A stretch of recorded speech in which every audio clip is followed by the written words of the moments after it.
പാകിസ്ഥാൻ്റെ നേതാക്കൾ വ്യാഴാഴ്ച തന്നെ അവിടെ എത്തിയിട്ടുണ്ട്. കാരണം ഈ ഉന്നതതല ചർച്ചയ്ക്ക് വേണ്ടി എന്നാണ് നമുക്കറിയാൻ സാധിക്കുന്നത്. അപ്പോൾ ഇതിനകത്തിൽ 3 രാജ്യങ്ങളുടെ പ്രത്യേകത എന്ന് പറയുമ്പോൾ ഈ 3 രാജ്യത്തിനും വ്യത്യസ്തമായിട്ടുള്ള എന്താണ് നമ്മൾ സ്ട്രെങ്തും വീക്ക്നെസ്സും ഒക്കെ ഉണ്ടല്ലോ. ഓരോ രാജ്യത്തെയും പരിശോധിക്കുമ്പോൾ ഇപ്പോൾ ഇന്ത്യക്കുള്ള സ്ട്രെങ്ത് ചൈനയ്ക്ക് ഉണ്ടായിരിക്കത്തില്ല, ചൈനയുടെ സ്ട്രെങ്ത് ഇന്ത്യക്ക് ഉണ്ടായിരിക്കത്തില്ല, അല്ലെങ്കിൽ തിരിച്ചും മറിച്ചൊക്കെ ഉണ്ടാകും. അപ്പോൾ ഈ 3 രാജ്യങ്ങളുടെയും പ്രത്യേകത എന്ന് പറയുമ്പോൾ ഇവരുടെ ഒരു രാജ്യം സൗദിയാണ്, ഒരു രാജ്യം ടർക്കിയാണ്, ഒരു രാജ്യം പാകിസ്ഥാനാണ്. ഇപ്പോൾ സൗദിയെ സംബന്ധിച്ച് ഫൈനാൻഷ്യൽ ക്യാപിറ്റലുണ്ട്, അവരുടെ പൈസ ഉണ്ട്, അവർക്ക് സ്ട്രാറ്റജിക് ഡെപ്ത് ഉണ്ട്, റീജിയണൽ ഇക്കണോമിക് ഇൻഫ്ലുവൻസ് ഒക്കെ ഉണ്ട്. മിഡിൽ ഈസ്റ്റിലെ സൗദിയാണല്ലോ ഏറ്റവും പ്രധാനപ്പെട്ട ഒരു രാജ്യം എന്ന് പറഞ്ഞു കഴിഞ്ഞാൽ. ടർക്കിയെ സംബന്ധിച്ച് അവർക്ക് അഡ്വാൻസ്ഡ് മിലിറ്ററി അല്ലെങ്കിൽ ഡിഫൻസ് ടെക്നോളജിയൊക്കെ ഉള്ളൊരു രാജ്യമാണ്. അവരുടെ ഈ UAVs ഡ്രോൺ ടെക്നോളജിയൊക്കെ വളരെ മുൻപന്തിയിൽ നിൽക്കുന്ന അല്ലെങ്കിൽ അത്യാധുനികമായിട്ടുള്ള ഡ്രോണുകൾ നിർമ്മിക്കാൻ കഴിവുള്ള രാജ്യമാണ് ടർക്കി എന്ന് പറഞ്ഞാൽ. അതുപോലെ തന്നെ നേറ്റോയുടെ സ്റ്റാൻഡേർഡ് അനുസരിച്ചിട്ട് അവർക്ക് മിലിറ്ററി എക്യുപ്മെൻറ്റ്സ് അല്ലെങ്കിൽ വെപ്പൺസ് ഒക്കെ തന്നെ അവർക്ക് മാനുഫാക്ചർ ചെയ്യാൻ കഴിയുന്ന ഒരു രാജ്യമാണ്. അവർ അഡ്വാൻസ്ഡ് ടെക്നോളജിയുള്ള രാജ്യമാണ് ശരിക്കും പറഞ്ഞാൽ. നമുക്കറിയാം പാകിസ്ഥാൻ ആയുധങ്ങൾ കൊടുക്കുന്ന ഏറ്റവും പ്രധാനപ്പെട്ട ഒരു രാജ്യം ടർക്കിയുമാണ്. പാകിസ്ഥാനെ സംബന്ധിച്ചും നമുക്കൊരിക്കലും നെഗ്ലക്റ്റ് ചെയ്യാൻ പറ്റാത്ത ഒരു പവർ തന്നെയാണ് പാകിസ്ഥാനെ സംബന്ധിച്ച് അവർക്ക് സ്ട്രാറ്റജിക് മാൻ പവർ, ഇപ്പം അവർക്ക് സോൾജേഴ്സിനെയൊക്കെ പ്രൊവൈഡ് ചെയ്യാൻ സാധിക്കും, വളരെ ട്രെയിൻഡ് ആയിട്ടുള്ള സോൾജേഴ്സിനെ. പിന്നെ ന്യൂക്ലിയർ കേപ്പബിളാണ് അവർ. അതായത് ഇസ്ലാമിക് നേഷൻസിൽ ഡിക്ലെയർഡ് ആയിട്ടുള്ള ന്യൂക്ലിയർ വെപ്പൺസ് ഉള്ള ഒരു രാജ്യം പാകിസ്ഥാൻ മാത്രമാണ്. അതുപോലെ തന്നെ അവർ ഇന്ത്യയുമായിട്ടുള്ള ഈ പ്രശ്നങ്ങളുടെ കാരണം അവരും ബാറ്റിൽ ടെസ്റ്റർ എന്ന് പറയാൻ പറ്റും. എന്നുവെച്ചാൽ അതിൽ വളരെ പ്രൊഫഷണലാണ്, അവരുടെ ആർമി ഇതൊക്കെ വളരെ പ്രൊഫഷണലാണ് ശരിക്കും പറഞ്ഞാൽ. ഈ 3 രാജ്യങ്ങളുടെയും വ്യത്യസ്തമായിട്ടുള്ള ഈ കേപ്പബിലിറ്റിയെ ഒരുമിപ്പിച്ചുകൊണ്ട് അവരൊരു എന്താ പറയുന്നത്, ഒരു ഇൻ്റഗ്രേറ്റഡ് സെക്യൂരിറ്റി നെറ്റ്വർക്ക്, അത് ഇസ്ലാമിക് വേൾഡിലെല്ലാം ഒരുപക്ഷെ ഭാവിയിൽ മറ്റു പല രാജ്യങ്ങളും ഇതിനകത്തിൽ ജോയിൻ ചെയ്യാനുള്ള സാധ്യതകൾ ഉണ്ടാകാം. UAE ഇതിനകത്ത് ജോയിൻ ചെയ്യാനുള്ള സാധ്യത കാണുന്നില്ല. കാരണം UAE ഇസ്രായേലിൻ്റെ പക്ഷത്താണ് ഇപ്പോൾ നിൽക്കുന്നതുകൊണ്ടും അതുപോലെ തന്നെ ഇന്ത്യയുമായിട്ട് അത്യാവശ്യം സ്ട്രാറ്റജിക്കായിട്ടുള്ള ബന്ധങ്ങളുള്ളതുകൊണ്ടും വർദ്ധിച്ചു വരുന്നതുകൊണ്ടും UAE ഒരുപക്ഷെ ഇതിനകത്തിൽ ചേരുവാനുള്ള അല്ലെങ്കിൽ പങ്കെടുക്കാനുള്ള സാധ്യതയില്ല. ബാക്കി എല്ലാ രാജ്യങ്ങളില്ലെങ്കിൽ തന്നെയും ചില രാജ്യങ്ങളൊക്കെ തന്നെ ഒരുപക്ഷെ പ്രധാനമായിട്ടും ഇസ്രായേലിൻ്റെ ടാർഗറ്റ് ആകാൻ സാധ്യതയുള്ള രാജ്യങ്ങളൊക്കെ തന്നെയാണ് ഇത് ഈ പറഞ്ഞ ഒരു സെക്യൂരിറ്റി കോപ്പറേഷനിനകത്തിൽ ഇനിയും ഭാവിയിൽ ചേരുവാൻ സാധ്യതയുള്ളതും. ഒരുപക്ഷെ ഖത്തറോ അല്ലെങ്കിൽ കുവൈറ്റോ അല്ലെങ്കിൽ അതുപോലുള്ള രാജ്യങ്ങളൊക്കെ തന്നെ ഇതിനകത്തിൽ പങ്കെടുക്കുവാനുള്ള സാധ്യതയുണ്ട്.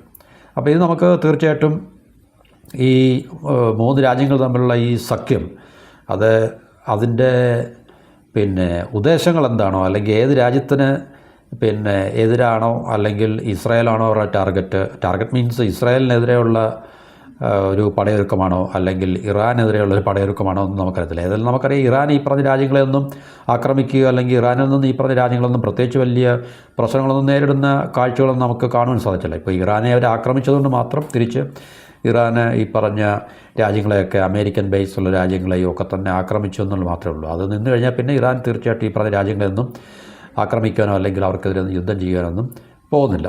അപ്പോൾ ഇത് ശരിക്കും പറഞ്ഞു കഴിഞ്ഞാൽ ഈ പാകിസ്ഥാനും സൗദിയും തമ്മിൽ കഴിഞ്ഞ വർഷം ഏർപ്പെട്ട ഡിഫൻസ് എഗ്രിമെൻറ്റിൻ്റെ ചുവട് പിടിച്ചാണ് ഇപ്പോഴത്തെ പുതിയ ഈ സഖ്യം ഉണ്ടാക്കുന്നത്. അതെന്ന് പറഞ്ഞു കഴിഞ്ഞാൽ അവരുടെ ഈ സഖ്യത്തിൻ്റെ പ്രധാന കാരണം എന്ന് പറഞ്ഞു കഴിഞ്ഞാൽ നമുക്കറിയാം ഇപ്പോൾ അമേരിക്കയ്ക്ക് മിഡിൽ ഈസ്റ്റിൽ ഈ പറഞ്ഞ രാജ്യങ്ങളോടുള്ള താല്പര്യങ്ങളൊക്കെ തന്നെ വളരെയധികം കുറഞ്ഞിട്ടുണ്ട്. കാരണം അമേരിക്കൻ ബേസ് അവിടെ ഉണ്ടായിട്ടും അമേരിക്കയുടെ എയർ ഡിഫൻസ് സിസ്റ്റങ്ങളൊക്കെ ഉണ്ടായിട്ടും ഒന്നും തന്നെ ഈ പറഞ്ഞ രാജ്യങ്ങളെ ഒന്നും കൃത്യമായിട്ട് ഇറാനിൽ നിന്നുള്ള ആക്രമണങ്ങളെ അവർക്ക് ചെറുത്ത് നിൽക്കുവാനോ അല്ലെങ്കിൽ അവർക്കതിനെ ഇഫക്റ്റീവായിട്ട് ഡിഫെൻഡ് ചെയ്യാനൊന്നും കഴിഞ്ഞിട്ടില്ല എന്നുള്ള കാര്യം. കാരണം അമേരിക്കൻ ബേസസ് തന്നെ ഇറാൻ്റെ ശക്തമായിട്ടുള്ള ആക്രമണങ്ങൾക്ക് വിധേയമായിക്കൊണ്ടിരിക്കുകയും അപ്പം അമേരിക്ക ഈ പറഞ്ഞ രാജ്യങ്ങളെയൊക്കെ പ്രൊട്ടക്റ്റ് ചെയ്യാൻ എന്നുള്ള പേരിലാണല്ലോ ഈ ബേസുകളൊക്കെ തന്നെ ശരിക്കും പറഞ്ഞാൽ പ്രൊട്ടക്റ്റ് ചെയ്യുക എന്നുള്ള പേരിലല്ല, അമേരിക്കയുടെ താല്പര്യങ്ങളെ സംരക്ഷിക്കുക എന്നുള്ള ഉദ്ദേശ ലക്ഷ്യത്തോടുകൂടിയാണ് ഈ പറഞ്ഞ ബേസുകളൊക്കെ അവിടെ സ്റ്റാർട്ട് ചെയ്തത്. എന്നാൽ ഇത്രയും അത്യാധുനികമായിട്ടുള്ള സംവിധാനങ്ങൾ ഉപയോഗിച്ചുകൊണ്ടുള്ള ഈ അമേരിക്കൻ ബേസസും എയർ ഡിഫൻസ് സിസ്റ്റവും പേട്രിയോട്ട് മിസൈൽസും താഡ് മിസൈൽ സിസ്റ്റവും ഒക്കെ തന്നെ ഈ പറഞ്ഞ രാജ്യങ്ങളിലെല്ലാം ഉണ്ടായിട്ടും അതെല്ലാം ഇറാൻ്റെ ആക്രമണങ്ങൾക്ക് വിധേയമായി എന്ന് പറയുമ്പോൾ ഈ പറഞ്ഞ രാജ്യങ്ങൾ നേരിടുന്ന വിഷയങ്ങൾ ഒട്ടും കുറവല്ല എന്ന് ഈ രാജ്യങ്ങൾക്ക് മനസ്സിലാകാൻ തുടങ്ങി. അപ്പോൾ അമേരിക്കയെ മാത്രം ഡിപ്പെൻഡ് ചെയ്തിട്ടുള്ള ഒരു സെക്യൂരിറ്റി സ്ട്രക്ചർ അവർക്ക് ഭാവിയിൽ പ്രശ്നങ്ങളുണ്ടാക്കും എന്നുള്ള തിരിച്ചറിവോടുകൂടിയാണ് ഇപ്പോൾ ഈ പറഞ്ഞ രാജ്യങ്ങൾ തമ്മിൽ ഒരു സെക്യൂരിറ്റി നെറ്റ്വർക്ക് പരസ്പരം ഉണ്ടാക്കിയെടുക്കുന്നത് എന്നുള്ളതാണ് നമുക്ക് മനസ്സിലാക്കാൻ സാധിക്കുന്നത്. അതായത് അമേരിക്കയെ പൂർണ്ണമായിട്ടും തഴഞ്ഞുകൊണ്ടല്ല, അതവർക്ക് സാധ്യമല്ല. എന്നിരുന്നാൽ തന്നെയും ഒരു എന്താണ് പറയുന്നത്, ഒരു മുൻകരുതൽ എന്ന രീതിയിലാണ് ഈ പറഞ്ഞ രാജ്യങ്ങൾ വൺ ബൈ വൺ ആയിട്ട്. അപ്പോൾ ഇതിനകത്തിലെ ഏറ്റവും പ്രധാനപ്പെട്ട ഇസ്ലാമിക് വേൾഡിലെ രാജ്യങ്ങളാണ് ഈ മറുപക്ഷത്ത് നിൽക്കുന്ന ടർക്കി ആയാലും സൗദി ആയാലും പാകിസ്ഥാൻ ആയാലും എല്ലാം. കാരണം എല്ലാവരും അവരുടേതായിട്ടുള്ള രീതിയിൽ വളരെ പവർഫുള്ളായിട്ടുള്ള ചില എന്താണ് പറയുന്നത് ഈ കേപ്പബിലിറ്റി നമ്മൾ പല മേഖലകളിലെടുത്ത് നോക്കും. ഇപ്പോൾ സൗദിയെ സംബന്ധിച്ച് അവർ ഈ ഒരു അഡ്വാൻസ്ഡ് മിലിറ്ററി അമേരിക്കൻ വെപ്പൺസ് കിട്ടുന്നതുകൊണ്ട് കാരണം അവരൊന്നും യുദ്ധത്തിൽ നിന്ന് ഏർപ്പെട്ട ഒരു രാജ്യമൊന്നുമില്ല ശരിക്കും പറഞ്ഞാൽ. അവരുടെ പൈസയുണ്ട്, മറ്റ് മിഡിൽ ഈസ്റ്റിലെ ചില ഇൻഫ്ലുവൻസ് ഉണ്ട്. ടർക്കിയെ സംബന്ധിച്ചും ടർക്കി സൗദിയെക്കാളിലും വളരെ കേപ്പബിളായിട്ടുള്ള അല്ലെങ്കിൽ സ്ട്രോങ് ആയിട്ടുള്ള രാജ്യമാണ്. അവരുടെ കയ്യിൽ ടെക്നോളജി ഉണ്ട്, അവരത്യാവശ്യം സ്റ്റേബിളായിട്ടുള്ളൊരു എക്കോണമിയാണ്.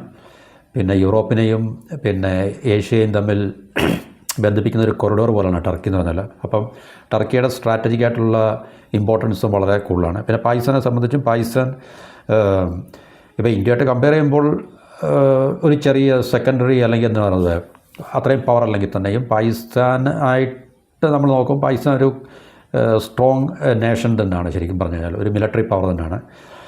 ഇപ്പം നമുക്കറിയാം ഈ സ്ഥിരമായിട്ട് ഈ യുദ്ധങ്ങൾ ചെയ്യുകയും അല്ലെങ്കിൽ ഇതുപോലുള്ള യുദ്ധസമാനമായിട്ടുള്ള സാഹചര്യങ്ങളിൽ കൂടെ കടന്നു പോയിക്കൊണ്ടിരിക്കുന്ന രാജ്യമായതുകൊണ്ട് പാകിസ്ഥാനായാലും ഇന്ത്യ ആയാലും, ഇപ്പോൾ നമ്മുടെയൊക്കെ ഈ ഇന്ത്യൻ മിലിറ്ററി ആയാലും പാകിസ്ഥാൻ മിലിറ്ററി ഒക്കെ ആയാലും തന്നെയും ചൈനീസ് മിലിറ്ററിയേക്കാളൊക്കെ തന്നെ പ്രൊഫഷണലാണ്. നമ്മൾ ബാറ്റിൽ റെഡിയാണ് ശരിക്കും പറഞ്ഞാൽ. എന്നാൽ യുദ്ധം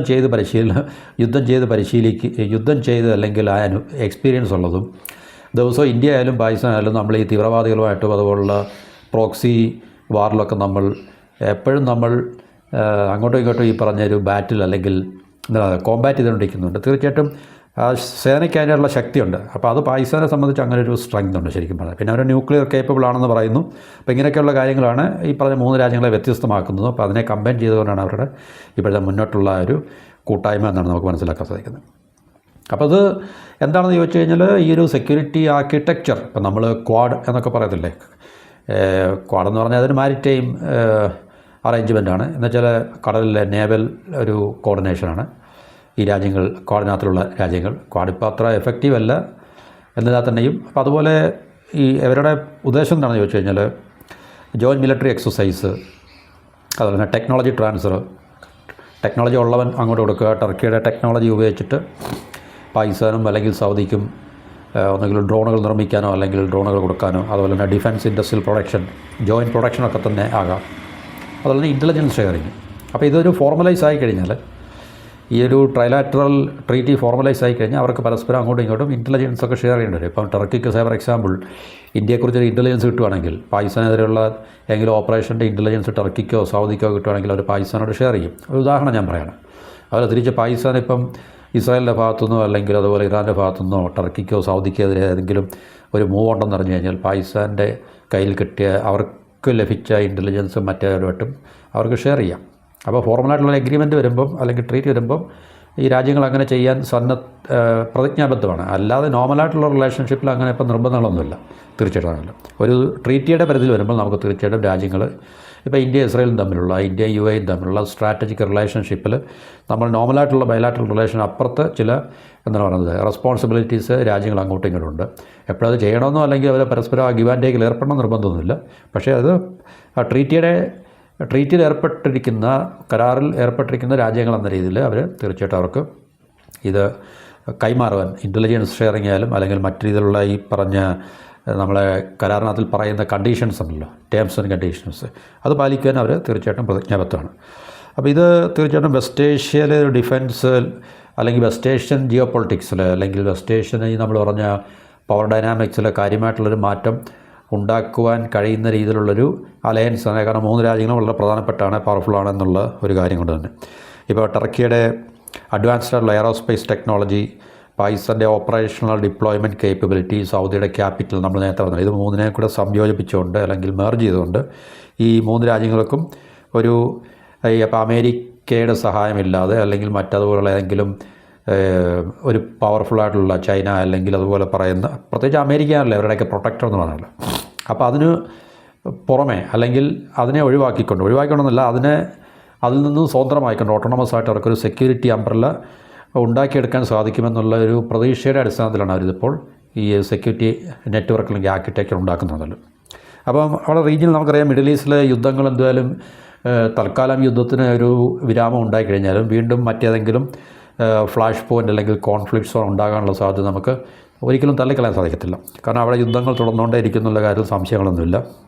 അതുപോലെ തന്നെ ഈ പറഞ്ഞ എക്സ്റ്റേണലായിട്ടുള്ള ഈ രാജ്യങ്ങൾ നേരിടുന്ന ത്രെട്ടുകൾ, ഇപ്പം സൗദി ഇസ്രായേലിൻ്റെ ഭാഗത്തുനിന്ന് ഉണ്ടാകാൻ സാധ്യതയുള്ള അല്ലെങ്കിൽ ഇനി ഭാവിയിൽ തന്നെ ഇറാൻ്റെ ഭാഗത്തുനിന്ന് അല്ലെങ്കിൽ ഇറാൻ്റെ പ്രോക്സീസിൻ്റെ ഭാഗത്തുനിന്നുണ്ട്, അത് ഹൂത്തീസ് അല്ലെങ്കിൽ അതുപോലുള്ള ഇറാഖ് ബേസ്ഡ് ആയിട്ടുള്ള മിലീഷ്യാസൊക്കെ തന്നെ അവർ പറയുന്ന ഈ പറഞ്ഞ ഇറാൻ്റെ പ്രോക്സീസിൽ നിന്നുണ്ടാകാൻ സാധ്യതയുള്ള ഈ ത്രെട്ടുകൾ, മിസൈൽ ഡ്രോൺ അറ്റാക്കുകളൊക്കെ തന്നെ സൗദിയുടെ എനർജി എസ്റ്റാബ്ലിഷ്മെൻറ്റ് അതുപോലെ മറ്റ് സിവിൽ ഇൻഫ്രാസ്ട്രക്ചർ നേരെയൊക്കെ ഉണ്ടാകാൻ സാധ്യതയുള്ള അറ്റാക്കുകളെയൊക്കെ തന്നെ ഫലപ്രദമായിട്ട് ഇപ്പോൾ അമേരിക്കയുടെ ഇത്രയൊക്കെ സെക്യൂരിറ്റി പ്രൊട്ടക്ഷൻ അവർക്കുണ്ടായിട്ട് തന്നെ അവർക്കതിന് കഴിയുന്നില്ല, അല്ലെങ്കിൽ അമേരിക്ക അതിന് കാര്യമായിട്ടുള്ളൊരു ആത്മാർത്ഥത കാണിക്കുന്നില്ല എന്നുള്ളൊരു തിരിച്ചറിവിൻ്റെ അടിസ്ഥാനത്തിലാണ് ഇപ്പോൾ ഈ പറഞ്ഞ ഈ രാജ്യങ്ങൾ തമ്മിലുള്ളൊരു എന്താണ് പറയുന്നത് ഈ സെക്യൂരിറ്റി കോർഡിനേഷൻ അല്ലെങ്കിൽ കോമ്പിനേഷൻ അല്ലെങ്കിൽ ഒരു സൈനിക സഹകരണം ഉണ്ടാക്കിയെടുക്കുന്നത്. അതുപോലെ തന്നെ വെസ്റ്റേൺ സെക്യൂരിറ്റി ഗ്യാരണ്ടി ഇല്ല. അപ്പോൾ ഇതുവരെ അമേരിക്ക നമ്മളെ പ്രൊട്ടക്റ്റ് ചെയ്യും എന്നുള്ളൊരു പ്രതീക്ഷ ഇല്ല, മങ്ങിയത് കൊണ്ട് തീർച്ചയായിട്ടും അതിൻ്റെ മുകളിലുള്ള ആശ്രയവും കുറയ്ക്കുക എന്നുള്ളതാണ് ഈ പറഞ്ഞൊരു എന്ന് പറയുന്നത് ഇതുകൊണ്ട് അവർ ഉദ്ദേശിക്കുന്നത്. അപ്പോൾ തീർച്ചയായിട്ടും നമുക്ക് മനസ്സിലാക്കാൻ കഴിയുന്നത് അമേരിക്കയിൽ ഇപ്പം നമുക്കറിയാം ഇപ്പോൾ ഇറാനുമായിട്ടുള്ള യുദ്ധം നടന്നുകൊണ്ടിരിക്കുകയാണ്. കോൺഫ്ലിക്റ്റിന് പ്രത്യേകിച്ചൊരു എന്താ പറയുന്നത് അത് തീർന്നിട്ടില്ല, സമാധാനം എന്ന് പറയുന്നൊരു അവസ്ഥ അവിടെ ഉണ്ടായിട്ടില്ല. അപ്പോൾ എന്നിരുന്നാൽ തന്നെയും ടർക്കിയിലും അല്ലെങ്കിൽ ഈവൻ പാകിസ്ഥാനിലുമൊക്കെ തന്നെ അടുത്ത ഇറാൻ ടർക്കി ആയിരിക്കുമോ പാകിസ്ഥാൻ ആയിരിക്കുമോ, അല്ലെങ്കിൽ ഈ രണ്ട് രാജ്യങ്ങളും ഈ ഇസ്രായേലിൻ്റെ ടാർഗറ്റ് ആകുമോ, അല്ലെങ്കിൽ ഇസ്രായേൽ അടുത്ത് ടാർഗറ്റ് ചെയ്യാൻ പോകുന്നത് ടർക്കി ആയിരിക്കുമോ പാകിസ്ഥാൻ ആയിരിക്കുമോ എന്നൊക്കെ ഈ രണ്ട് രാജ്യങ്ങൾക്കും തീർച്ചയായിട്ടും സംശയങ്ങൾ തോന്നി തുടങ്ങിയിട്ടുണ്ട് എന്നുള്ളത് അവരുടെ ഒഫീഷ്യലായിട്ടുള്ള തലത്തിൽ നിന്ന് തന്നെ ഒരു സ്റ്റേറ്റ്മെൻറ്റ് പുറത്തുവിട്ടിട്ടുണ്ട്. ടർക്കിയുടെയും അതുപോലെ തന്നെ ഈ പാകിസ്ഥാൻ്റെയൊക്കെ തന്നെ ഒഫീഷ്യൽ തലത്തിൽ നിന്ന് തന്നെ അവർ സംശയം പ്രകടിപ്പിച്ച് തുടങ്ങിയിട്ടുണ്ട്. അപ്പോൾ തീർച്ചയായിട്ടും ഈ പറഞ്ഞ രാജ്യങ്ങൾക്ക് ഒരു കൂട്ടായ്മ ഉണ്ടാകുക എന്നുള്ളത് വളരെ അത്യാവശ്യമാണ്. കാരണം ഈ ഇസ്രായേലിൻ്റെ ഭാഗത്തുനിന്ന് ഒരു അറ്റാക്ക് ഉണ്ടായിക്കഴിഞ്ഞാൽ അമേരിക്ക അവരെ പ്രൊട്ടക്റ്റ് ചെയ്തിട്ടുള്ളൊരു 100% ഉറപ്പാണ്. കാരണം അമേരിക്കയുടെ ഏറ്റവും പ്രാഥമികമായിട്ടുള്ള പ്രൈമറി ലക്ഷ്യം എന്ന് പറഞ്ഞാൽ ഇസ്രായേലാണ്. ലക്ഷ്യം മീൻസ് അവരുടെ പ്രൊട്ടക്റ്റ് ചെയ്യുക എന്നുള്ള, ഇസ്രായേലിനെ പ്രൊട്ടക്റ്റ് ചെയ്യുക എന്നുള്ളതാണ്. അല്ലെങ്കിൽ ഇസ്രായേൽ എന്നുള്ള പ്രോജക്റ്റാണ് അമേരിക്കയ്ക്കും ഏറ്റവും പ്രധാനമായിട്ടുള്ളത്. അപ്പോൾ അതുകൊണ്ട് തീർച്ചയായിട്ടും ഇസ്രായേൽ നാളെ ടർക്കിയെ അല്ലെങ്കിൽ ഈവൻ പാകിസ്ഥാനെ അറ്റാക്ക് ചെയ്താൽ തന്നെയും അമേരിക്കയുടെ ഭാഗത്തു നിന്നുള്ള ഒരു സെക്യൂരിറ്റി ഗ്യാരണ്ടി ഉണ്ടാകത്തില്ല എന്നുള്ളത് തിരിച്ചറിവിലാണ് തീർച്ചയായിട്ടും ഈ രാജ്യങ്ങൾ.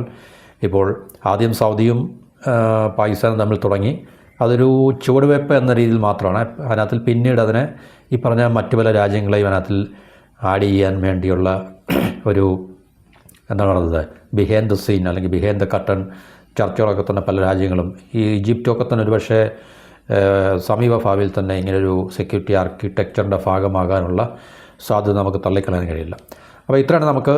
അപ്പോൾ ഈ മൂന്ന് രാജ്യങ്ങളുടെയും സൗദിയിൽ പ്രത്യേകിച്ച് പാകിസ്ഥാൻ്റെയും ടർക്കിയുടെയും ഉന്നത തലത്തിലുള്ള നേതാക്കൾ, ടർക്കിയുടെ പ്രസിഡൻറ്റും പാകിസ്ഥാൻ്റെ ഫീൽഡ് മാർഷൽ അല്ലെങ്കിൽ അവരുടെ ഈ മിലിറ്ററി ചീഫായിട്ടുള്ള അസീം മുനീർ ഷെരീഫ് പ്രധാനമന്ത്രിയും സൗദിയിൽ എത്തിയിട്ടുണ്ട്. അപ്പം സൗദി ക്രൗൺ പ്രിൻസുമായിട്ട് അവർ തീർച്ചയായിട്ടും നടത്താൻ പോകുന്ന ഉന്നതതല യോഗത്തിൽ അല്ലെങ്കിൽ ചർച്ചയിൽ ഒരുപക്ഷെ ഈ സെക്യൂരിറ്റി ട്രൈലാറ്ററൽ ത്രികക്ഷി സേനാ കരാറിനെ കുറിച്ചായിരിക്കാം ഒരുപക്ഷെ സൗദിയിൽ ഇത് എന്താ പറയുന്നത് ഫലത്തിൽ വരാനുള്ള സാധ്യത ഉണ്ടെന്നാണ് പൊതുവെയുള്ള എല്ലാ റിപ്പോർട്ടുകൾ കൂടെ നമുക്ക് മനസ്സിലാക്കാൻ സാധിക്കുന്നത്. അപ്പം ഇതിൻ്റെ തൽക്കാലം നമുക്ക് ഇതിൻ്റെ നമ്മൾ ഇപ്പോൾ പാകിസ്ഥാനും ചൈനയും തമ്മിലൊരു എഗ്രിമെൻ്റ് ഉണ്ടെങ്കിൽ നമുക്കറിയാം ഇന്ത്യ ആയിരിക്കും അതിൻ്റെ ടാർഗറ്റ് അല്ലെങ്കിൽ ഇന്ത്യ ആയിരിക്കും ഒരു ലക്ഷ്യം വെക്കുന്നത് എന്നുള്ളത് നമുക്ക് തീർച്ചയായിട്ടും മനസ്സിലാക്കാൻ സാധിക്കും.